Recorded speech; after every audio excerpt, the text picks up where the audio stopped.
আসসালামু আলাইকুম, সবাইকে আমন্ত্রণ আরও একটি ভিডিওতে। আশা রাখি সবাই ভালো আছেন। আজকে আমি জাদুঘরের ৩ নম্বর পর্বটা আপনাদেরকে দেখাবো। তো এই হলো জাদুঘরের আরেকটা সাইড। এখানে কিছু ভাস্কর্য, কিছু মূর্তি আর বিভিন্ন আকৃতির কিছু ভাস্কর্য আছে, যদিও ম্যাক্সিমামগুলোই আমরা চিনি না, তারপরও দেখানোর চেষ্টা করতেছি। এটা সম্ভবত তাদের সংস্কৃতি এবং তাদের দেশের হয়তো কোনো কিছুকে কেন্দ্র করে করা হয়েছে। যেহেতু এটা ন্যাশনাল মিউজিয়াম, এখানে জাতীয় ব্যক্তিত্বদেরকে নিয়েও দুই একটা ভাস্কর্য আছে।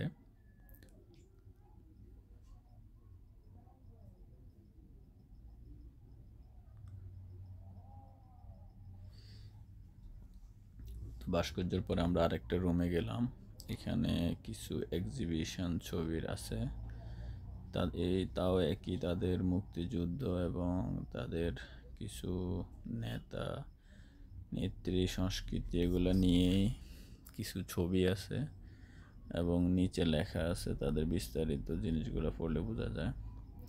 আর এখানে তাদের কিছু পুরনো ক্যামেরা, যেগুলো সাংবাদিকরা আগে ইউজ করতো, এরকম ৮০ দশকের আগের কিছু ক্যামেরা আছে, কিছু ছবি প্লাস বিভিন্ন রকম জিনিস আছে এখানে।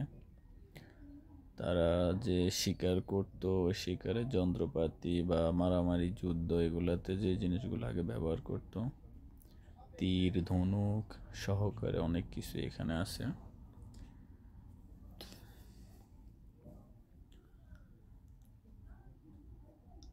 এবং কি তাদের আগে যে কুড়ের ঘরগুলো ছিল, ওই কুড়ের ঘর কীভাবে কীরকম ছিল এটাই দেখাইতেছে। এখনও সাউথ আফ্রিকাতে দুই এক জায়গায় এটা দেখা যায়। ওটা এবং কি পশু পাখি, ছোট একটা ক্যামেরা, তারপর একটা টাইপিং মেশিন নিয়ে আরও কিছু জিনিস আছে, বাদ্যযন্ত্র, বিভিন্ন রকম গান বাজনা করার যন্ত্রপাতি, গিটার হইতে অনেক কিছুই আছে।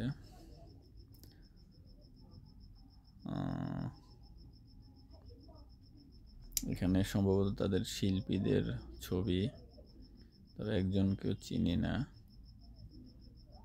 এই হলো তাদের বিষয়বস্তুগুলা।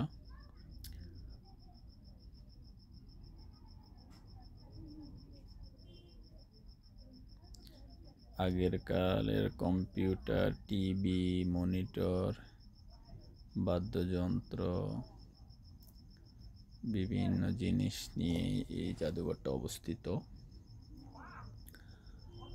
আর এখানে একটা মেশিন আছে, এটা কি জানি না, সম্ভবত বাদ্যযন্ত্র টাইপের কিছু হবে। এখানে একটা জাহাজ ছবি দেখা যাইতেছে, আর টুকটাক কিছু জিনিস আছে, অনেকগুলাই চিনে না। এটা তাদের ধর্মীয় কোনো কিছু হবে, কিছু জিনিস যেটা পুতুলের মতোই মনে হয়, বাট কি জানি না। তো আজকের ভিডিও এই পর্যন্তই।